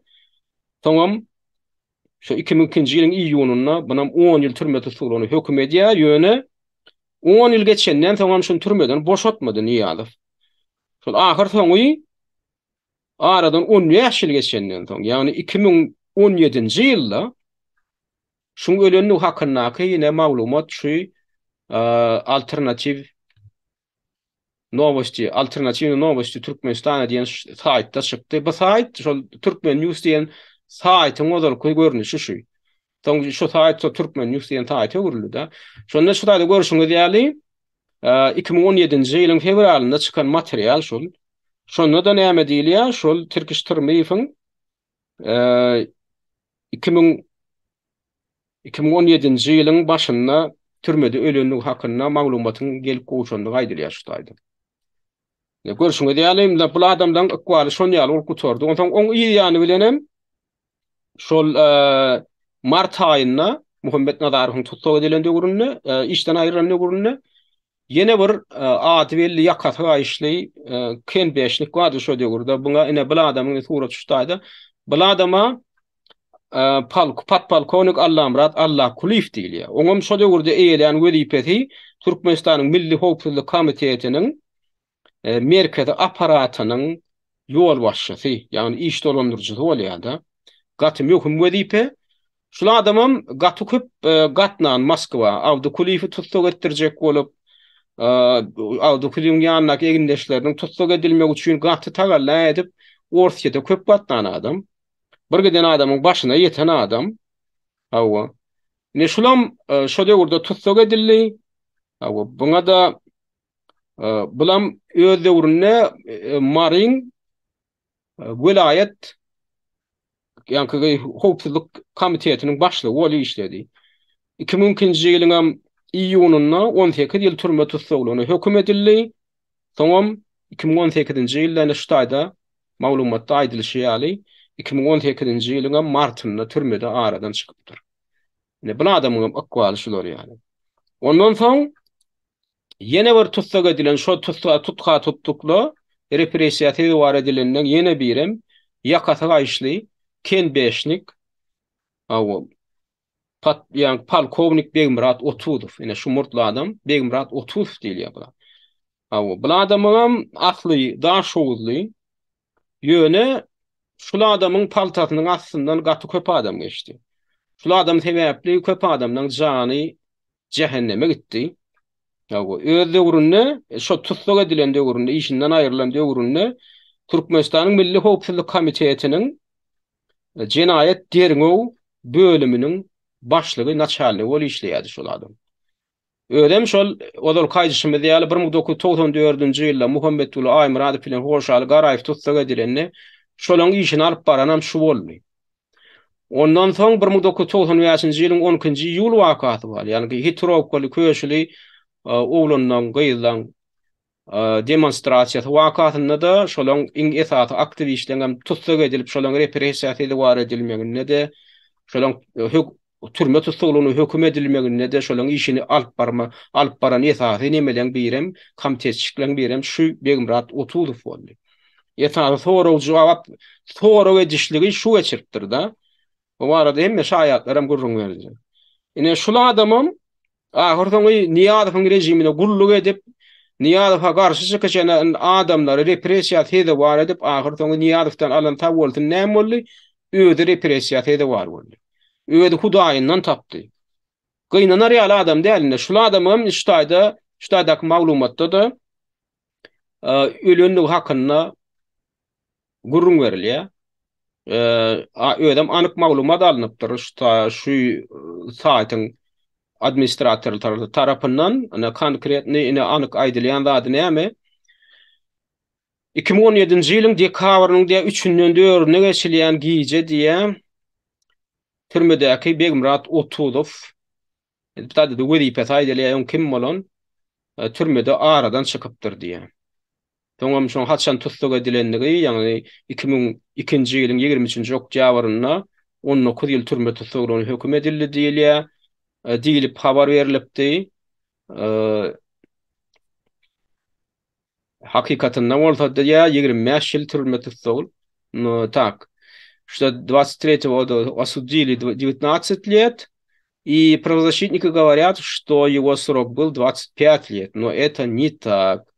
Уж taýdyň adminleriň gelmegine görä, bozul başda 25 ýyl türme tutsagyny höküm edildi diýilip aýdylypdy bolýan hakykatynda diýe 19 ýyla diýe türme tutsagy edilipdi. Ýöne şonda da türmeden çykmady. Türmede öldü diýip ine şular ýaly habar çykdy. Ine görüşmedi ýaly şulan adamlaryň ana akwaly şeýle bolup gutordy. Ondan ýanky ýaly ol diňe bir ýanky ýöne görkezden şu tanak geçen adamlar däl, ondan daşary jemi 60 töwerek adam şonu türme tutsagyny höküm edildi. Inni ýene bellemeli indi şo döwürde bir aýtdygyny şol ýesasy repressiýasy de bar şolaň bolmagy ýanky näme gabat diýilýär. Şeyh Muradowyň hereketiniň opozisiýon hereketiniň işiniň güýçlenip hemem şol ýurdun içinde de şolaň adamlaryň hereket edip başlamagyny gabat diýilýär. Indi şo taýda giň zady şu Şeyh Muradow aýdýar biziň diýär bir gizli dokumentimiz hökümetiň eline düşüpdir. Bolan şondan soň şolar ýygnap başlapdyrlar diýär. Şolan bir hili soraw dörer diýär. Diýmek şu gizli dokument diýilýänne onu şol adamlaryň ady bolupdyrmy? Onam hamala ya Şeyh Muradowyň öz guramasynyň wekilleri hökmüne ýazyp ony Türkmenistanyň içinde ýürüýti iberipdirlermi? Şolary ýygnatmak üçin şonu ýaly oýnam eden bolmaklary mümkin kelleme özüme nähil pikir gelýär. Şolar belki ýanky araljak bolýan, Şeyh Muradowyň araljak bolýan adamlary var. Şo döwürde Milli Howpsuzlyk Komitetiniň düzüminde işleýän ýanky ýaly ýokary derejeli, ýokary wezipeli adamlaryň atlaryny hamala öz guramasynyň, opozisiýon guramasynyň gizli agdalary hökmüne bir tanawyny düzüp şonu ýazyp Türkmenistanyň içine iýberen bolup onam hökümetiň eline düşürýär eden bolsa, olam Niýazowyň eline baran bolsa, olam Niýazow ham wasfata düşüp, howsala düşüp, hakykatdan bularam ana Şeyh Muradowa goşulypdyr diýip şolary ýygnan bolmagy mümkin. Sebäbi ýanky edilen beýanatlar, ondan oňy ýediýänden oňy aýdýan da Şeyh Muradowyň, ýani biziň diýär gizli dokumentimiz hökümetiň eline düşüpdir. Şoňy ýediýänler hem şolar ýa köpçüliklerini tutsaga dişler başlandy diýär da. Şeyh Muradowyň gösteri. Diýmek onda şolaň tutsaga edilmegine ýanky mekameşliklere ken beýişliklere garşy ýola goýulan repressiýaň göz başyndan da ýanky ýaly provokasiýon beýanatlar bolan. Beýanatlar bolup şo täýap bolan bolmagy mümkin. Sebäbi köp adamlar şo wagt geň gördüler da nädip birden Niýazow özüniň janyny ynanyp beren ýanky bu howpsuzlyk gulugynyň ýokary derejeleri resmiýetlerini ýygnap başlady. Näme bolýar kadip geň gördüler. Ýöne şolatlara analiz edýän bolýan, şoň aňyrsynda ýene de Şeyh Muradowyň eden beýanaty bolup durýar da, şolaň eden ýanky çykyşlary, ýanky zatlaryň baglanyşyny görüp bolýar da. Ondan indi şo döwürden bir aýtdyk, halkara guramalaryny Şeyh Muradowyň toparyndan siziň indiki hereketiňiz näme diýilen ýaly sonra goýup başladylar. Ondan indi şol aralykda ýanky beýanatlar edilip başlady. Biz köni opozisiýa garşy däl, biz ýa bitewi opozisiýa, biziň hiç ýyly nämämiz ýok, indi bölünji köni opozisiýa, täze opozisiýa diýilen zat ýok. Diýilen ýaly beýanatlar edip başlady. Indi şo döwre ýene näme gelýär? Şol döwürde ýanky aýdyşymyz ýaly Barış Şiňmuradowyň topary eýýäm Günwataryň bir giden hökümet resmiýetleri bilen duşuş geçirip berenliklerini aýtdylar. Halkara guramalar bilen eýýäm duşuş geçirip berenliklerini aýtdylar da. Ondan indi birdenam ýanky ýaly nemeler peýda bolup başlady. Indi şo döwürde ýanky halkara Helsinki Federasiýasy bir gurama bardy. Ýani kuplaryny goraýjy, diýip Awstriýada ýerleşýän, Wienede ýerleşýän Aaron Rhodes diýip ýolbaşy bardy. Şondan bir teklip gelip goşdy bulardan. Inni bular Günwataryň guramaları näme gyzyklanma bildirip başlady. Hakykatdan ham Niyadowdan dyýynmaklygyň uğruna çykan ýaly bolup başlady. Näme üçin? Sebäbi şo guramalar opozisiýon toporlary birleşdirmek üçin, türkmenliň opozisiýon hereketini birleşdirmek üçin tagalla edip başladylar. Inni şo tagallalaryň birim nähili görnüşde alamatlaryny şol bira ortetde iş alyp barýan memorial cemiyeti var. Yani insan hukuklarını goraýjy guramasy var. Vitaliy Ponomaryov diýip şoň Amerikada diýip boýunça program batynyň ýol başlady. İnisiativ bilen çykyş etdi. Ondan hem ýanky şol düýbi Wenada ýerleşýän halkara Helsinki Federasiýasy diýen bir şular ýaly bir iri bir gurama bardy. İnsan hukuklaryny goraýjy gurama. Şolar bir inisiativ bilen çykyş etdiler-de Türkmen opozisiýasynyň hemme toporlaryny Wenada üçmeklige teklip etdiler. Bana da Abdukuliýewiň topory, ýagny bizim menem şo wagt Abdaň toporyna girýärdim. Şo Birleşen Türkmen Opozisiýasy diýen topora. O wagtdan Birleşen Opozisiýa topory, Abdukuliýewiň topory Odot diýip atlandyrýardy. Oňa da barar. Ondan aradylygyny berdi. Indi Abdaň topory biziň toporymyz aradylygyny berdik. Biz bolýa garşy däl. Maslaga da medilli, awdaga da ýaşullarym teklip edipdirler, ayak diýip durma garşy bolup, Şeyh Muradow bilen hyzmatdaşlyk etjek geldi, bolmasa başda islemedi şonu awdaga tebe, oho bular owurlar, ho düýünki owurlar. Bular biziň adamlarymyzy türmäge watanlar, biziň adamlarymyzy ýydarlap gelýän adamlar. Türkmeniň puluny, halkyň puluny talan adamlar bular diýip. Bular bilen biz bir ostolaryň başynda oturmalar, lilen ýaly zatlar aýdýardy. Ýöne soň ahyr soňy şunýaly halkara guramalaryny teklip gelip başlan soň onuň Günwataryň ýurtlarynyň hökümet resmiýetlerinden hem aşağı bilen teklipler gelip uran soň bular anny biziň arkamyzda durajak ýaly. Şular anny bir hakykatdan hem Niýadowy aýrajak ýaly, bize de bir gollaw berajak ýaly. Onu gel şular ýaly bir işiň hatyrasynda borunny şu haramzadalaryň eden nemesine de uğurluğuna da cümbürlüğüne de bir de karşı eden hıyanatına da göz yumup bir geleceğin, yurdun geleceğinin hatırına birleşmeli, molta bolya birleşelip Avda öder adilini berdin de iştaydı Abdukuliýew.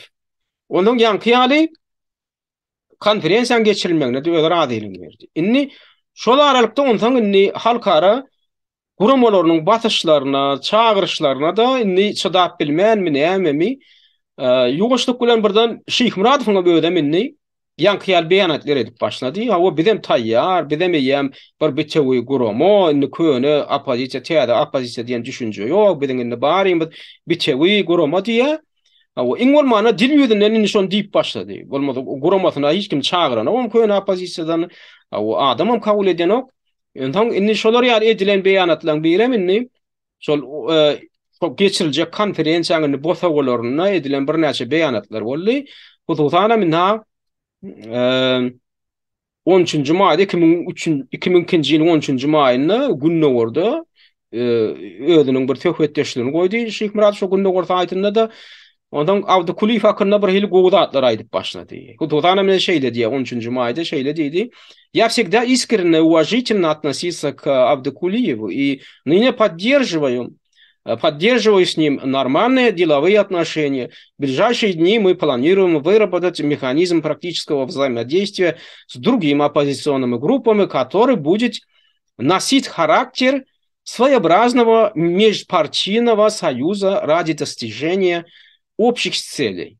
А может, это будет и более интегрированная формула. Во всяком случае, в Ашхабад мы приедем одной командой. И не терcüme как берем.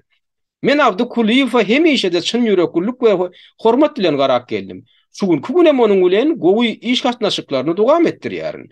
Ýakyn günlerde biz beýleki opozisiýon toporlary bilen praktik hyzmatdaşlyklaryň mexanizmini işläp düzmekligi planlaşdyrýar. Ol mexanizm biziň umum maksatlarymyza ýetmegimiz üçin öz borçly bir partiýalar ara birleşiginiň roluny ýerine ýetirer. Onuň has jewitleşdirici formula öwrülmegi mümkin. Islenlik ýagdaýda da biz Aşgabatda bir komanda görnüşinde bararys. Ünseriň. Şeyh Muradow diýýändir. Köne opozisiýa Abdukuliýewiň topory baradaydy. Islenlik ýagdaýda da biz Aşgabatda bir komanda görnüşinde bararys. Во всяком случае, в Ашхабад мы переедем одной командой. 2000 yılın 13. mayında Barış Şıkmırat şey deyip otur. Eni on ideyanı bilen 30. mayda da yine de gaytele. Eni Viyana'da konferansa geçirilmekliğin günü belirlendi. Yani şu halkara Helsinki Federasyası Memorial Guraması eni hem guramaçılık şehir işlerini, vazifelerini, borçlarını, ödüllerini alıp bizim bar çıktı cimden ödüllerini alıp hem gün belirlediler. April ayın, Mart ayında. Yani e, İyunun 7'sinden 10'u aralığında Viyana'da ve Avstriya payitahtı Viyana'da tutuş Türkmenistan'ın hem opozisyon toparlarının bir tevur konferansiyası geçirilecek.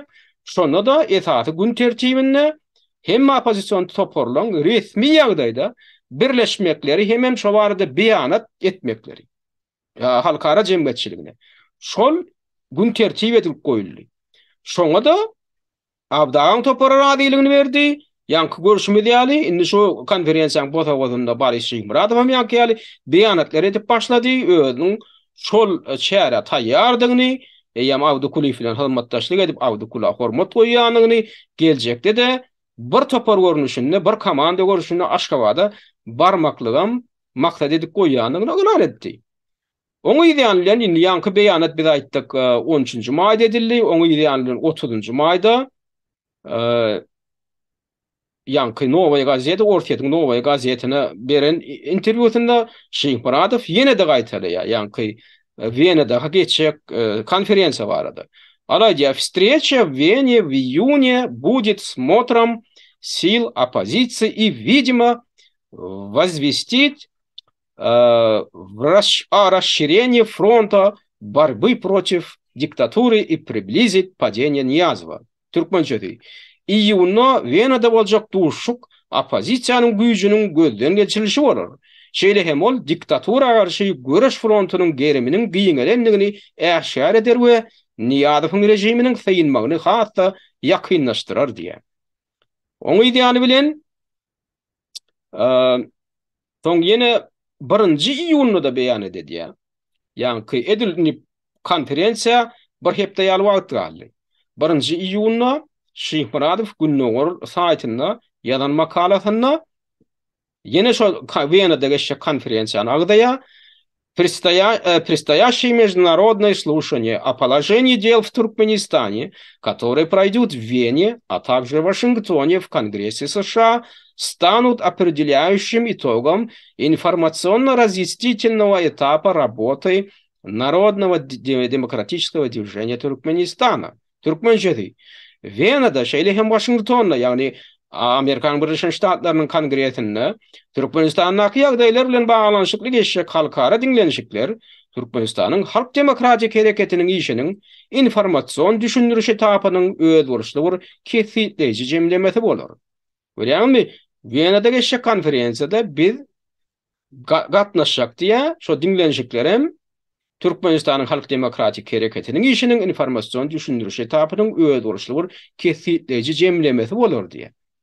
Awa.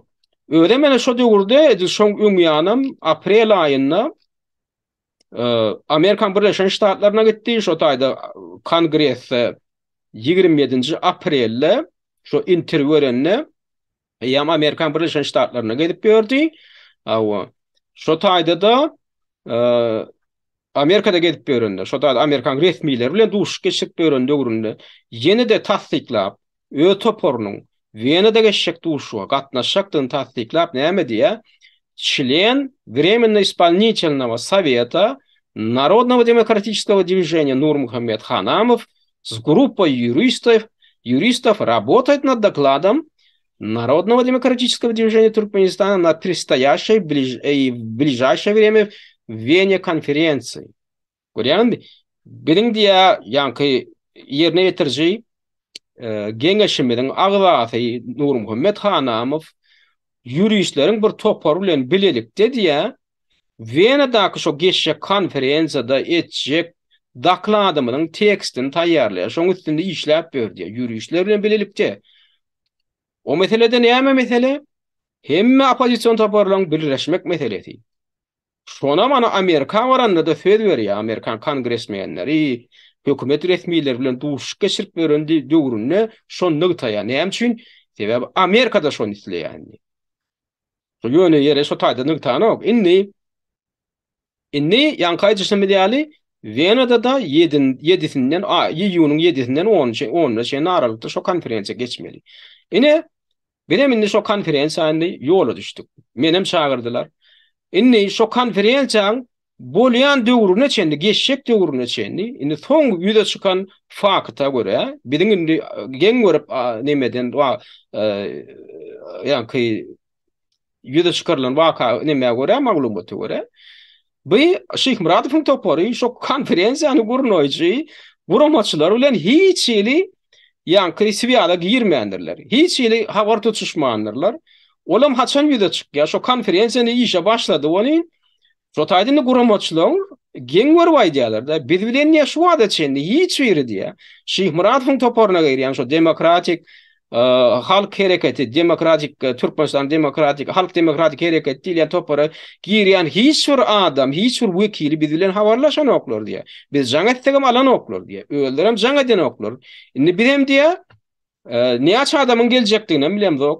Kimden ol taýdan ok topordan kimden gatnaşagyny bilemdik. Ýöne ätiýaçdan şolar üçin bir 3 adamyň yerini sakladyk. Ýagny mehmanhanada hem konferensiýaň zalyna şolar üçin 3 adam üçin yer sakladyk diýip oglan edýärler.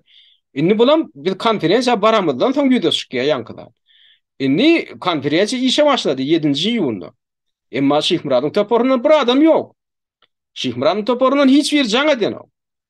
Guramaçylaram Şeyh Muradowyň toporyna jaň edýär. Olara çykjak bolýar. Hiç kim telefon alan ýok. Hiç kim jaň eden ýok. Indi şolar ýaly ýagdaýda konferensiýa işe başlady. Indi şol konferensiýada ýetaty baran topor kim boldy? Abdukuliýewiň Türkmenistanyň Birleşen Demokratik Opozisiýasy diýen toporundan adamlar bardy. Olam ýankaý jysmy diýäli gaýtatça abbreviatura ODOT. ODOT-am ýanky orsça adymdan gelip çykýar. Объединённая демократическая оппозиция Türkmenistana diýilip atlandyrylýar. Indi biz ODOT diýip atlandyrýar. Indi oň düdümine kimler girýär, kimler wekil bolup bardylar? Indi men öýde adyma düşünne görä men häzir şu taýda şonu tanawyny düzdüm. Ýatlap bilişime görä. Abdu agam öýde bardy Norwegiýadan geldi. Türkmenistanyň olarky daşary işler ministri hemem ýanky şol Türkmenistanyň Birleşen Demokratik Opozisiýa hereketiniň ýol başçy hökmünde. Indi şo Türkmenistanyň Birleşen Demokratik Opozisiýa diýilen hereketiň düzümine de birden başga da toporlar girýär şo döwürde. Oň üçin guramaçylardan biri, esas liderlerden biri hem şo döwürde Halmra Söýnifdi, ol Şweýçardan geldi. Türkmenistanyň olarky parlamentiniň deputaty. Soň Şweýçardan Akwel tapar geldi. Olam Agdybirlik Türkmenistanyň Agdybirlik halk hereketiniň daşary ýurtdaky wekili hökmünde geldi. Olam adotyň düzümine girýärdi. Oň toparam. Ondan Şweýçardaky Eýranly türkmenleriň diasporasynyň ýol başçylaryndan Ýusup Kenany geldi. Ondan Owganistanyň türkmenleriň ýol başçysy hökmünde hemen şo Türkiýede ýaşap beren Abdulkerim Magtumaga geldi. Olam ýanky biziň Türkmenistanyň Birleşen Demokratik Opozisiýasy diýilen hereketiň düzümine geldi şolam. Awdan tarapdary bolup, şoň guramasynyň düzümine agda hökmünde geldi. Ýanky ýaşulam. Ondan Türkmenistanyň içinden hem çykyp bildiler, iki tane aktivistimiz. Şo döwürde indi bilişiňe diýil Farid Tuhbatulin, häzirki wagt insan hukuklaryny goraýjy aktivist hökmünde saýt ýöredýär. Ýanky Kronika Türkmenistan saýtyny. Şol wagtlar ekolog Türkmenistanda ekolog aktivist hökmünde tanalýady. Şolam Türkmenistanyň çykyp ýanky konferensiýa geldi. Oň ýany bilenem Türkmen başly Krasnovozddan Vyacheslav Mehmedow diýip ýene bir aktivistimiz bar. Olam geldi, şu gün olam Gollandiýada ýaşap ýör. Türkmenistanyň içinden çykyp bildiler. Şolam awdan çakyly boýunça awdan tarapynda bolup geldiler. Ondan Türkmenistanyň Urus jemgyýetiniň başçylygy wezipesini ýerine ýetirýän bir wekilimiz zat olam Pahir boldy görgüli. Anatoly Fomin diýip bir gowy adam bardy. Şolam şol ýurda Moskwada ýaşaýardy. Oňum asly Türkmenistanly. Türkmenistana ka şol rus tilli jemgyýete ýol başlyk edýän eken, ýöne ýurtdan çykyp Orfiýete göçüp gelenden soňam şol wezipesinden gitmedi. Ýagny şol asly Türkmenistanly Orflara ýol başlyk edip şolam Awdaň ýanky Birleşen Türkmen Opozisiýasynyň düzüminde wekil hökmünde geldi. Ondan ondan da şary Türkmenistanyň Ozalky Newit gaz ministri öz döwründe Sowet häkimeti ýyllarynda Türkmenistanyň daşary işler ministri bolup işleýän Nazar Toýlyewich Söýünov diýen bir ýaşlymyz bardy. O görülen pahyr boldy 2021-nji ýylda şol ýanky koronavirus keselinden öldü diýdiler. Ene şo ýaşlygyň suratyny görkedeýin. Ene şu pahyr gaty gowy adamdy. O şulam geldini Awdaň tarapyndan bolup, özüm öz döwründe ýankaýjyşmaly Sowet häkimeti ýyllarynda Türkmenistanyň daşary işler ministri bolup işledi. Ondan soň Niýazowyň döwründe 90-njy ýylyň başlarynda Türkmenistanyň Newit gaz ministri bolup işledi, vice-premier wezipesini ýerine ýetirdi. Soňam ýöne wagtynda Türkmenistanyň gaýtdy. Bolmasa şondan ýygnardy Niýazow. 95-nji ýylda buňa Orfiýetden bir iş ödürlediler. Orfiýetiň parlamentiniň deputatynyň bir maslahatçysy bolup işledi. Käýan ýyldan dowamında. O ýöne gynansak da şol ýankaýjyşmaly 21-nji ýylyň başynda pahyr boldular. Şolam geldi. Ondan Türkmenistan boýunça bilermen Merkezadi boýunça bilermen hem siýasy ekspert hem jurnalist Rustam Safronow geldi.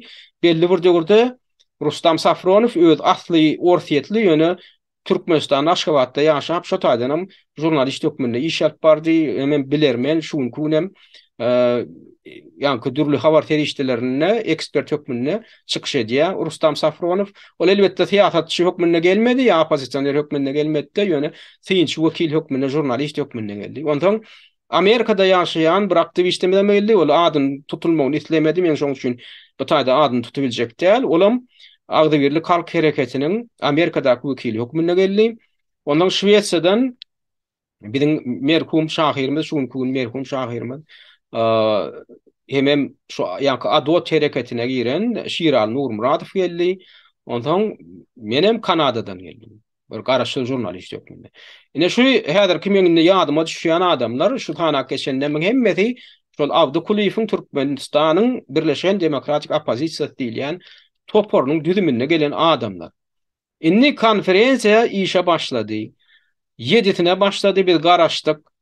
Sebäbi Şeyh Muradowyň toporundan adam gelmese biziň esasy gün tertibimiz çözülen ok. Esasy gün tertipdäki meselede Türkmenistanyň emme köýün opozisiýasy ýanky Birleşen Türkmen Opozisiýasynyň wekilleri bilen ýanky Barış Şeyh Muradowyň Türkmenistanyň Halk Demokratik Hereket diýilýän hereketiniň hemme wekilleriniň bile bir ýerde oturup bir çukura tüýkürip bir beýanat kabul edip birleşýänligini elan etmek, halkara jemgyýetçiligine mälim etmek, esasanam günwataryň hökümetlerine, günwataryň halkara guramalaryna mälim etmek, toňam bilelikde iş alyp barmak. Inni o gün tertiben bolanok. Inni birinji gün işimiz ýöne gur diýen ýaly geçdi. Elbetde adamlar daklat bilen çykyş etdiler. Özleriniň geljekki opozisiýan geljekki hereketini geljekki işini nähil görýär. Türkmenistanyň içindäki ýagdaýy näde dip özgertmeli. O meselelere gararly. Birinji gün geçdi. Jogap ýok. Ikinji gün geldi 8-nji iýun. Ýanky Barış Muradowyň toporundan hiç jogap ýok. Jaňam ýok, jogabam ýok. Awa barmagymyz mümkin diýip ahir bir maglumat geldi tekidine. 9 geldi. 3-nji gün. 3-nji gün ine 9 güni bir ýerlerden ýanky Barış Muradow jaň edýän guramaçylara. Wena da türtbedem. Men niýe Wena geldim diýe. Awa mi Wena geldim ýöne diýe men janyma diýe hopawan ýanyny hakynda maglumat geldi. Şoň üçinem diýe men niýe oturan yerimden mihmanjaýymdan çykyp bilemok diýe. Indi bulam gaty tähin bolup görünýär, guramaçylaram geň görýär. Biz diýe siziň goraňyzy üpçine diýär diýip bular gatyp köp pul çykdy jedip hem konferensiýa baran adamlaryň konferensiýaň geçýän ýerindäki howpsuzlygy üpçine edip ýörüýte gulluklar we adamlar bar, polisiýa işgärleri bar. Biziň bolýan mihmanjaýymyň daşyna ýörüýte polisiýa işgärleri goýup olaram biziň howpsuzlygymy üpçine edip otyr. Indi bu guramaçylar aýdýar bolýar, sen nirde oturan bolsaň, siz nirde oturan bolsaň şonu aýdyň, biz gorawçylary iý berer, polisiýa işgärlerim barardy. Siz alyp gaýdarlar, siz gorkup oturmaň, bäri Awstriýa, bäri Ortýadam däl, bäri Türkmenistanam däl. Diýip näme diýär, tepil geçip şonu näme diýär bolyň? Olam hanin tak men bir maslahatlaşaýyn da bir gümpsam pedi. Ödem men niye beni de oturýar şu an. Barışyk Murat. Netijede näme bilen gutordy? Benim sagatlar garaşyp oturýarsyň. Sagatlar garaşyp oturýar. Olam ýankyal goýun edýär, ýanky Barışyk Murat. Geldim diýär, gelenen belli däl. Ol jaňa diýen nomeryny nomeram ol Awstriýa nomerymy diýärmi? Olam bir hili ya Ortýadyň nomery bolup çykdym şu ýadyma şonok. Bir nomerden jaňa diýär da. Soňunda da ýok bagyşlaň, men barabir barp biljek. Däl şey diýem, ýanky mesele şey diýip gotordy. Ya umuman Barışyk Muradov Wena geldim diýen Barışyk Muradov şu Wena'nın içinde konferensiýa geçirilip durulan ýere, ýani konferens zalyna gelmedi. Näme bakanatam näme men janymy hopawyn ýaňyş. Ýagny şo taýda oturan ýanky ady sanalyp geçilen adamdan hemmeten niýatyň düşmany, ýani Türkmenistan diktator rejiminiň düşmany. Ýani olaň janyna hopawanyny okmuşyn, olaň jan dälmişin. Olary üpçün edilen goragyny aýratyn gorawmuşyn. Barışyk Muradowyň janyny onu aýratyn janmuşyn. Oňa iý beriljek howpsuzlyk gullugynyň işgärleri onu gorawyny üpçün etjek dälmişin. Oňa da anametini okmuşyn. Şunu ýaly bir nähil boldy? Bira ýanky guramaçylar wa alady edip näçälap dowamy näçäýin dowamyny guramaçylyk işlerini şey edip ýola goýup şulatlar guramaçylyk guramalar wa taýda ýanky bira ýanky halkara Helsinki Federasiýa diýilen gurama o bir tarapy memorial guramasy insan hukuklaryny goraýjy. Oňdaşyndan Amnesty International guramasynyň wekilleri geldi. Oňdaşyndan Human Rights Watch guramasynyň wekilleri geldi. Bir giden halkara Awraýly halkara guramalynyň wekilleri geldiler. Bira olaň ýüzüne tüýkürmek boldy. İkinciden ýanky uzak ýollar töküp bir uzak ýurtlardan gelip Owganistan neydi? Türkmenistanyň içinden janlaryny howp alyp gelen adamlar boldy. Bilen barynyň ýüzüne tüýkürmek boldy şuňa. Ingolmany sen şolara hormat goýan bolsaň, şolaryň öz janlary ortaga goýup, şolary ýaly riske goýup gelen adamlar wa birden wagtyny tarp edip, wagtyny ýitirip, ingolmany şolara bir hormatyň gorkezmeli bora. Gelip bolýan adamlar şey dip ulak ýollar söküp gelipsiňiz, janyňyzy şey dip ortaga goýup gelipsiňiz. Şoňa bir bagyşlaň, şoňa bir bolýan sag boluň taňry ýalkasyny şey dip gelipsiňiz diýip sag bolsaň aýtmak üçin ingolmany gelmeli, bir giyirip gitmeli şo taýda oturulan jaýa boly. Gelmedi. Men şunu aýratyn diýen adamda, şunu men aýratyn diýen. Näme üçin? Ine şunu ödem, şo siýasy medeniýet diýilen bir zat adamda. Şol adam, o daşary işler ministri bolup işläpdir, vice-premier bolup işläpdir, hökümet edaralaryny işläpdir. Ondan öň jurnalist bolup işläpdir. Bir giden ilşihanlarda geňeşçi bolup işläpdir. Ýöne şolar ýaly mesele gedip gelen, nedan şolar ýaly hereket edýärdi, türkmeniň awraýyny ýere dökýär. Biziň ödümizdi maskar etdi da. Şolar ýaly bir awraýly hormatlan. Ýani adam hökmüni özüni tanadyp gelip min soňunda da ana şey edip gitdi. Ondan ol min soňunda näme boldy? Bular şey edip telefonlaşanlaryna bular tasalasal ýa-da bolýan siz gelip bilmeseňiz. Onda biz koordinasiýon geňeş töredip bilersmi? Siz telefonyň üstünden öz razylygyňyzy berýäňizmi diýip şo taýda ýanky Nazar Söýünov Türkmenistan Ozarky Neft ministri bir teklip etdi. Gelin ingolmanyna koordinasiýon sowet töredilýär. Koordinasiýon geňeş töredilýär diýdi. Onam kabul etmediler. Näme üçin koordinasiýon geňeş töredilse onda geňeş diýmek näme? Siz onu köne opozisiýa wekillerini ödüňizde çağırmaly, şolar bilen bir stoluň başynda oturmaly, bir gurama bolmaly, ýa geňeş diýmeklige ýa gurama töredilýär. Indi siziň hem wekiliniz gelmeli, biziň hem bädäki köne opozisiýa wekillerim barmaly, ikiňizden bir guramada bir geňeşde oturmaly. Indi Barışyk Muradow şo taýda şo telefonlaşyp duran wagtynda duruň täp men niýe öz eňleşlen bilen habarlaşaýyn niýe kimdir birlerler maksat alýşýarda. Ýok, bol geňeşem biz kabul edem dok diýär. Ondan ahir soňra ýene onda siz näme kaýyl, siz näme taýýar? Diýlen soňra orta hatyrly bolyn, oturup ahir soňra Barışyk Muradow näme diýär? Gelin diye bizim teklifimiz, bizim formatımız diye kuruglu stol diýip bir zat döredilin. Yani tegeli stol. Olam näme? Virtual zat. Yani gurama diýil bil. Ýöne diye özara diskusiýa geçirmek üçin şunu ýaly bir zat bir hipotetический bir zat bolýar da, virtual zat bir gurama diýil ol, geňeşem diýil. Aw seni bir ýerde oturmaga hiç şeýle borç etýän adam ýok. Ýöne diýe tegeli stol diýip bir zat döredilin diýe biz diýe telefonyň üstü bilen zadyň üstü bilen niýe habarlaşyp dururuz diýe. Ýagny diýe maslahat alyşyp dururuz diýe. Ondan iň soňunda şoňa bolýar diýmeli boldy da. Netijede şolany tegeli stol diýip bir zat döredildi. Onuň näme digen tek bir belli däl. Näme üçin bir virtual bir zat ýötmeni habarlaşyp durmak üçin. Ondan şoňa ýa-ni bilen inni seredim, bir ullukan bir iş edilen ýaly aradan bir ay geçip geçmäke 1-nji iýulda Şeýh Muradow gözüni Günnogor saýtynda makale ýazýardy. Biziň diýe ýem döreden tegeli stolumyz işläp dur diýe, we biz diýe pikir alşyp oturýardyk, olam ýalan maglumat. Şondan soň hiç il pikir alşmaklyga bolmady ýetişip, ol bir işe de girmediýän ki bir iş tegeli stol ýanlady netijede görkezmedi. Hawa. Onni şeýtde ol virtual ýagdaýda ýankyýal dörüşde gally. Indi ýene sonra ýa çykýar. O näme bolýar?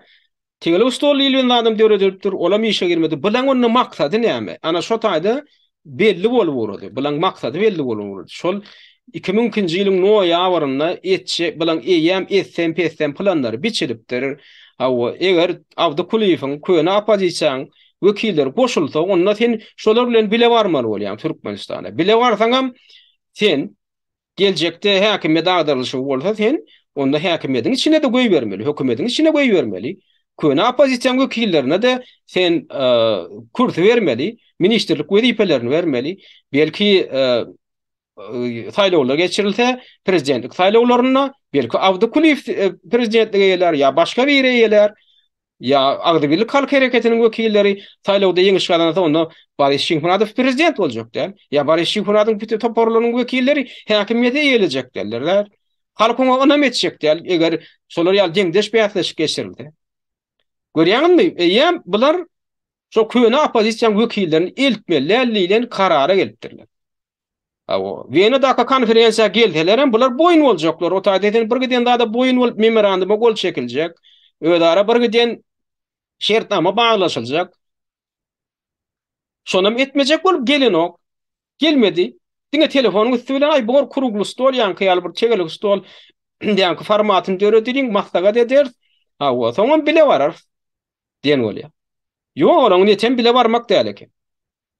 Ine indi şu taýda ýene bir zat agdajak bolýan, şo käbir opozisiýerler, häzir aktivistler bir diýe üýşüp diýe tutuş opozisiýerler, aktivistler bolup bir halkara konferensiýa gurna aýtak, näil görýän diýip maňa da salat alýarlar da, näil pikirim diýip. Men aýtdym, bu diýdim geçilen ýollyydym. Hawa siz üýşürsiňiz.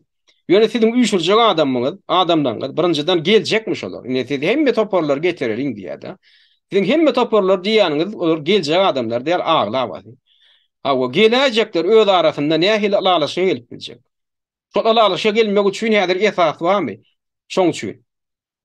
Onu diýmek bilen men näme gödüň tutjan? Ýem käbirleri özlerine ýem prezident ýatab oturýarlar. Men prezident diýip oturan adamma ýem berdi. Men prezident faýdanynym diýip oturan adamlar bar. Hawa ýem prezidentiň kursysyny özüm duýup oturan adam häzir gelse, şoň bilen biz oturmaly bolsak, ýa beýlek aktivistler oturmaly bolsa, olamam käbirler onu prezident diýip elan eden, ikrar eden ok. Onuň şol adamlar bilen sen nädip düşünýüş ýok. Ýem ol adamlar özüni aňyrda Türkmenistanyň içinde baramda men prezidentlik kursyny eýelemeliyim, pikir bilen oturýar, ýa men faýlanynym diýip oturýar. Indi şu ýakyn tarihte bolan zatdan biz diýe näme mysal almaly, käbirler soraýar. Şu gurrun edil oturulan adyň içinden adamdan özlerine gerek zady saýlap alyp bilmeýän bolsa, netije çykaryp bilmeýän bolsa, şoňa da men şundan soňam çeýnäp düşündirmeli bolsam, onda şol adamlara da şu gepleşigi dinlemeklige de gerek ýok. Ullokan adamlar men opozisiýerler diýip beren, aktivistler diýip berenler maňa sora berýär. Şu diýär taýýarlap oturan, şu aýda oturan zatlardan näme biz diýär peýdalat diýär. Biz diýär şolardan, şu diýär biziň häzirki işimize näme dakyly bar diýär. Men aýdan tarihte bolan zatlar şudur. Günden dakylly zatlardan sen onu masal alyp bilmeýän bolsaň, özüň üçin bir peýdaly bir Netije çıkarıp bilmeýän bolsaň, özüňe degişli zady görmeýän bolsaň, onda o sana gerek däl dimeli bolýan. Ýöne ýanky şu zatla, ýanky gurrun gören zatla müň özü gönnen göni şu günki ýagdaýda degişli. Şu günki gününe ullokan konferensiýa geçiräýek, agdymyzy birikdiräýek diýe. Şoň birikmejekdigini men näme bilen görkezýän, şu zatlary bilen görkezýän. Şu ýalňyşlyklar şu günki gün gaýtalanyp batýar. Yani düýünki gün Barış Şinhuratov'un özünün prezident bolmak ambisiyası sebäpli Türkmen opozisiýasy birikip bilmedi. Şu kiçijek bir topar, nomenklatura topary, düýünki çinowniklerden awara da adamlar, düýünki halky taýlan adamlardan awara da adamlar barıp Niýazowyň ýerine ýeljek bolýar. Ýanlary bilen hem könet opozisiýany äketjek diýerler. Näme üçin sebäp? Olar barsa näme etmeli? Ten häkimiýeti paýlaşmaly. Şuň kuguninde birleşin, gelin birleşeliň, ýygnak geçireliň diýen adamlar, şol adamlardan kän tapawdy wamy? Özleri prezident diýip elan edip oturan adamlar bilen ýa biz eýem gurju hökümet döretdik. Biz baramyzda Türkmenistanyň hökümeti biz bolmaly oturan adamlar bilen sen oturup dil tapyşy bilermi? Şol adamlaryň mentaliteti bilen şo düýünki ýanky şo toparyň mentalitetiniň arasynda tapawut durýanydmy? Mene göremok. Şo bir ýalňyşlyk gaýtalanmakmy şu wagt? Şu wagtga wagt. Elbetde gaýtalandy. Indi ondan soň ýene bir konferensiýa geçirildi. 2000-nji ýylyň noýabrynyň başynda Moskwaň etjeginde ýene de ýanky guramalaryň, ýanky halkara Helsinki Federasiýasynyň hem memorial guramasynyň inisiatiwasy bilen şolaň hem çykdajy bilen, şolaň guramaçylykly ýola goýan aladasy bilen Moskwaň etjeginde ýene konferensiýa geçirildi. O konferensiýaň adam problemy безопасности и прав человека Türkmenistana diýip adlandyryldy. Ýagny Türkmenistanyň howpsuzlyk meseleleri hem adam hukuklary diýilen atlyň geçirildi. Oňa da ýene de hatda Türkmenistanyň içinden ýene de tuhfa tüglenim geldi. Ýöne şo tuhfa tüglenim şo gatnaşmagam soň ahir tuhfa tüglenim başyna bela da getirdi. Ýagny tuhfa tüglenim soň ilk dekabr aýynda ýygnadylar. Şo konferensiýa gatnaşan üçin. 3,5 aýlap türmede oturup çykdy. Onam ýene de şo halkara guramalar basyş görkezip çykardy. Bolmasa tuhfa tüglenim şonda tut 4 ýyl 3 ýyl türme tutulgyny bermeli etdi. Indi men diýjek bolýan adam ýene de şunýal adamlar öz janyny riske goýup geldiler. Ýene de Barış Şinhuratowyň toparyny şol ýygnaga çagyrdylar. Abdy Kuliýewiň toparynyň wekiller bardy, Abdaga da bardy. Indi şu gurrun edilýän zat 2000-nji ýylyň noýabrynyň başynda bolup dur. Şo 25-nji noýabr, ýani Sanjar wakat diýilen wakat şeňni tehel şewat galypdy. Ýöne şonda da gelmediler. Barış Şinhuratowyň toparynyň bir adamym şonda gelmedi. Iň soňunda da näme diýe? Indi şu zatlary şu boljak iş bolandan soň noýabr aýynda Abdaga ahyrdan çydaman Barış Şinhuratowyň toparyny tanqid edip öz saýtyna bir makala ýerleşdirdi. Şo taýda da özüniň şol Ýewropa aýdan soňky saparlaryna, ýani Amerikada gidip geldi şol aralykda Abdaga. Şo taýda da Barış Şinhuratowyň hereketiniň şunýaly nomenklatur bir ýanky opozisiýa hökümine häkimiýete dalaş edýändigini agdap şonu ýadgardy tanqid etdi. Şoňa da ni gaty berip onuň Murad Eseňew makala ýazdy. 9-njy noýabrda eýen. Onda da näme diýär Murad Eseňew makalasynyň adyny ýanky Niýazowdan soňky Türkmenistana geçişde urunun käbir kanun taraplary diýip atlandyrylýar. Soňam näme diýär? Türkmenistanyň Halk Demokratik Hereketiniň wagtlaryň ýerine ýetirji geňeşi öz pozisiýasyny aýdynlaşdyrýar diýär. Murad Eseňew 9-njy noýabr 2000-nji ýylda. Ona şeýle ýazýar, ýakynda diýär Birleşen Türkmen opozisiýasynyň lideri Abdy Kuliýew özüniň Amerikanyň Birleşen Ştatlaryna we Çehiýede bolanyna Barış Şinhuratowyň toparynyň Türkmenistana barlanyna 18 aýdan 24 aýyň içinde geçiş döwrüni elan etmek baradaky teýdisini ýeti tanqidlandygy barada habar ýaýratdy. Mundan naşary ol öz pozisiýasyny ma'lum etmek bilen Niýazowyň häkimiýetden çetleşdirilenden soň saýlawlaryň Niýazow häkimiýetden çetleşdirilenden soň saýlawlaryň gyýsa wagtyň, ýagny Türkmenistanyň konstitusiýasy bilen kesitlenýän 2-3 aýynyň dowamyna geçirilmeligini aýtdy. Şunun bilen baglykda men öz pozisiýamy açyklaşdyrmak isleýärim diýip Murad Eseňew ullokan makala ýazýar. Şo taýda da näme diýär? Şo Abdy Kuliýewiň diýär şo çekdiği bilen şo aýdýan tanqidi bilen biz alaşamyk diýär. Indi bu taýda da wa ýene de näme üstüne ýüzüşip ýa Şeyh Muradowyň topgary indi Türkmenistana gitjek bolup şaýlanyp duran topgary onam o planlaram gidleýärler. Biziň hereketimizden ýani Abdawaň hereketinden gidleýärler de ýöne bir zat aýdýarlar. Biz ýa Türkmenistana baraýsak, Niýar häkimiýetden şertleşdirsek, biziň toparmyz diýe häkimiýetiň başynda wagtlaýynça oturur, 2 ýyla çenli oturur diýe. Adyndan 1,5 ýyl ýani 18 aý, hemem köpünden niýe 24 aý oturur diýe. Näme üçin hamala şola gararykda konstitusiýany täzelemeli üçin konstitusiýaň täze nusgasyny taýýarlap ony referenduma goýmaly, ondan referendumda halk tarapyndan tasdiklanan soň ondan köp partiýalyk aglan edilmeli, partiýalar döredilmeli, onu partiýalaryň arasynda bäsleşip geçirmeli. Indi Türkmenistanyň konstitusiýasyna görä Abdaga näme ýa? Biz ýa Türkmenistanyň konstitusiýasy boýunça hereket etjek bolsak, kanun çäginde nähiller bar kanunda sygdyryp hereket etjek bolsak, onda Türkmenistanyň konstitusiýasynyň 61-nji maddasynda Türkmenistanyň prezidenti nähiller bar sebäplere görä wezipesinden giden ýagdaýynda aňyrsy 2 aýyň dowamynda prezidentlik saýlawlary elan edilmeli diýip ýazylýar.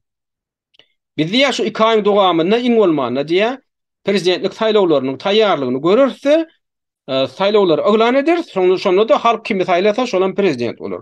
Ondan soňradan keň parlament saýlawlaryny geçiresiň gelse geçirber, o partiýalaram dörejetin gelse dörejer diýip abda opozisiýan. Bularga maksady ýok, bular aýdýa, biz ýa ony ýalgy wagtyň içinde geçirmez, biz ýa baras. Häkimiýeti 2 ýyllap elimizde saklar.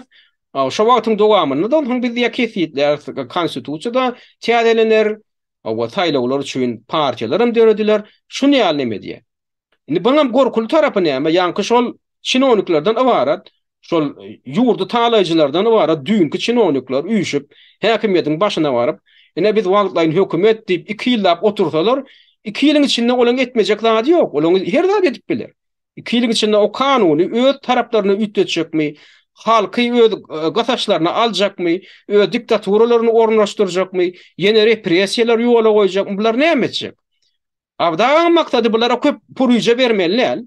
Bardykmy 2 aýyň içinde prezidentlik saýlawlaryny depdew geçirmeli. 2 aýyň dowamynda prezidentlige dalaş edýänler özlerini elan etsinler, agitasiýa geçirsinler, halka özlerini tanatsynlar. Halkam 2 aýyň dowamynda kimin kimdigine göz ýetirmäge wagty bolar, telewizioniýa çyksynlar, radio çyksynlar, gaziýa jurnallar üstlerlen öz programmalaryny çap edip halkyň göňüne agitasiýa geçirinler, propaganda geçirinler de şoňa öýde ýeterlik diýe abda. Buňa bir aýdýanlaryna abdaň bum aýdýanlaryna esas bar. Sebäbi ýanky bir äjitmäjitler bar aýsa, 2 ýyl awam häkimiýet ellerinde taklasalar, olar soň köne opozisiýanam getirmediler, olar söz azatlygyna da ýol bermediler, ýene de Niýazowyň repressiw ýoluny özlerçe dowam etdirerler. O hal o hopam gönden görünüp dur. Sebäbi bu adamlar düňkü gün Niýazowyň diktator rejiminde ýöreden adamlar. Bu adamlar häkimiýetiň tagamyny duýan adamlar.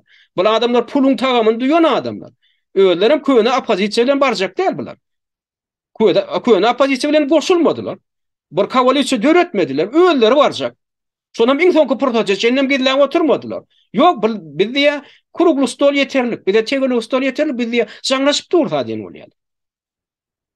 Şol ruhatyň özüne de aşaglyk güne ýan bular planlaşdyrypdyrlar. Ö toporlaryna barmaly Türkmenistanyň içinde ýam düňkü äjitmäjitler otyr, hökümet strukturlaryny kowranlar otyr, hökümetiň içindekiler taýýarlanyp otyr ekenler. Şeyh Muradow ham barmaly prezident bolmaly. Niýat gidirýärler, Şeyh Muradow oturýarlar. Köne opozisiýada bärden barjak bolsa serget ýapýarlar. Ola ýa meňden görünüp duranda. Eger serget ýapmajak bolsalar, köne opozisiýa bilen hökümetiň içinde bile oturjak bolsalar, näme üçin daşar ýurtda kalar, goşulşan oklar. Şu doğru häzirem ýa-da çykyp dur. Sehelim ýeňine tanky daýdan adamlar düýün men bilen bile oturanam bolsalar, şol öz günälerini ýa-da käbir kemçiliklerini ýüzüne basyp käbir zatlar aýtdym bol gepleşiplemde, ýa menden gaçyp ýörler. Şol adamlar bilen men häzirinde bir stolda oturup bilemok, meni görseler gaçýarlar. Şunu hemen görkezýär. Ertek gün şol adamlar birden aýdaly Türkmenistana häzir bar aýsalar, haram ulyň ýa-da tohumyny gidera etden şotada häkimiýeti el alsalar. Allahym Rahman Rahim şota erteler öýdýänmi şu şotadan barjak adamlar. Häzir özlerinde men prezident diýip elan edip oturan, men opozisiýaň lider diýip elan edip oturan adamlar bar. Men demokrat, men feodallygyň tarapdary diýip oturan adamlar bar. Ýöne men bilen häzirinde ýüzbeýi oturup gurlaşmakdan gorkup oturan adamlar. Aňaryp Türkmenistanyň içine baranlar, biz ýaly on ýallar erterler öýdýäňmi? Şonuň kemçiliklerini ýüzüne bahajak adamlar erterler, ertmeýärler. Şol adamlardan diktatorun dörejegini men şuň görüp otyryn. Şoň üçin men gepleşiklemde gaýta-gaýtalap otyryn. Diktatorun formulasy bar. Ýöne köýje formulasy bar. Feodalatlygyna çydam edip bilýärmi? Öz edýän hereketine jogap berip bilýärmi? Öz edýän hereketler barada biri ýüzbeýi oturup, "Han sen şunu näme üçin edýän?" diýip sora berenler. Şoň bilen ýüzbeýi oturup, şoň berýän soralarına jogap bermäge gaýraty barmy? Gaýraty ýok. Şuň kugun görüp otyryn. Şuň kugun görüp otyryn. Şuň gaýrat tapmayan adam Türkmenistanyň içine barıp häkimiýeti eýlenden soň şoňa gaýrat tapar edýärmi? Tapanok. Diktator şey dip durýar. Diktatorun şuň kugun alamaty gönden göndikden gözüňizden öňünde sodatlar görünüp dur. Şondan bir dana düýünki şu tarihler men näme üçin gaýtalap otyryn, aýdyp otyryn? Şoň tarihini biz, şu tarihde ýanky düýünki tarihden bir sodatlary görüp otyryn. Şonu etjek bolanam, ana şo Barış Şihmuradowyň toparam. Iminde şonu etmek üçin hem ýanky pırrlyklary ýola goýdular. Ine şu zatlar şu bolan şu tarihiň beýany, ine şu da bir makala görkezýin. Viktor Proninni bir adam, oýuny lakam. 50 sahipa ýakyn şolar ýarar makala ýazdy. Ine makalaň ady Miraji reali nowy türkmenska opozisiýa diýär. Täze türkmen opozisiýasynyň salgynlary we reallykları diýilip atlandyrylýar. Şolam 7 Awgustda 2002-nji ýylda ýanky şol Wiener konferensiýada geçenden soň şu makala peýda boldy. Bunam Avdaň saýtynda peýda boldy. Ýöne Viktor Pronin diýilen adamyň kimdigini men bilip bilmedim. Bir jurnalist sebäbi makalany ors diline gaty professional ýazypdyr. Şu makala näme hakynda? Şu makala Barış Şihmuradowyň şu ilkinji günden ýanky Bismillah 2001-nji ýylyň noýabrynda özüniň opozisiýa geçýändigini aglan edenin pursatyndan başlap Barış Şihmuradowyň şol ýanky konferensiýaları inkar edip Wiener konferensiýasynda gatnaşma zat etmän kurugly stol diýilýän döredilen soňam şonu nähil görnüşde şondan gaça durandygy. Şolaň ähli eden zatlar hakynda näşde göwrümli gatyly makala. 50 sahipa boloy ýanky göwrümi öz içine alýan makala. Şunu men ors diline düşünýänden okumaklary üçin men şu gepleşimiň aşagynda ýerleşdirdim. Şoň şelgetini şu gepleşiň aşagyndan taparsyňyz. Şonam özüňiz üçin, tarih üçin saklaň. Ors diline düşünýän bolsaňyz ürjedip şonu hökman okaň. Şu taýda şol bolan wakalaň hemme wakalaň çykmejikliги ýygy derli beýan edilen. Şundak beýan edilen zadyň dogurdugyny men özüm gözüm bilen gören adam hökmünde tasdikleýän. Şunda beýan edilen zatlar hemmesi diýen ýaly 100% diýen ýaly hakykatlar. Ana bolam size ýatlatjak adamyz indi häzirinde gepleşigimiz indi ýerik geldi. 2002-nji ýylyň noýabryna diýeredik. 2002-nji ýylyň noýabrynyň 25-ine şo Sanjar wakaty diýilen waka boldy. Şoň öň ýanam Moskwaň etjeginde biz aýtdyk. Iň soňky ýanky konferensiýa geçirildi, ýagny opozisiýany birleşdirmek ugruna konferensiýa geçirildi. Şoňa da ýene-de Barış Şihmuradowyň topary gatnaşmady. Şolam edil şol Sanjar wakatynyň öň ýany boldy.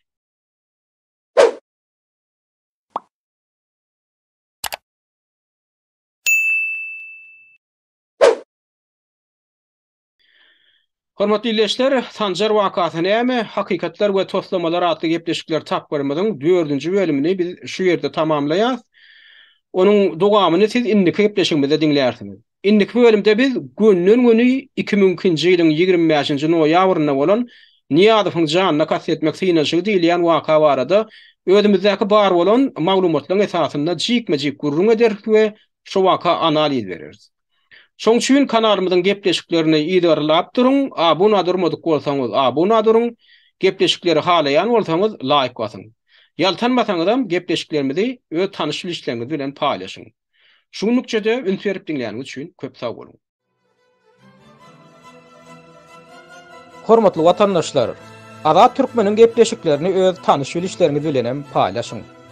Türkmeniň azat türkmen bolmak uğrundaky işe sizem ýardam ediň.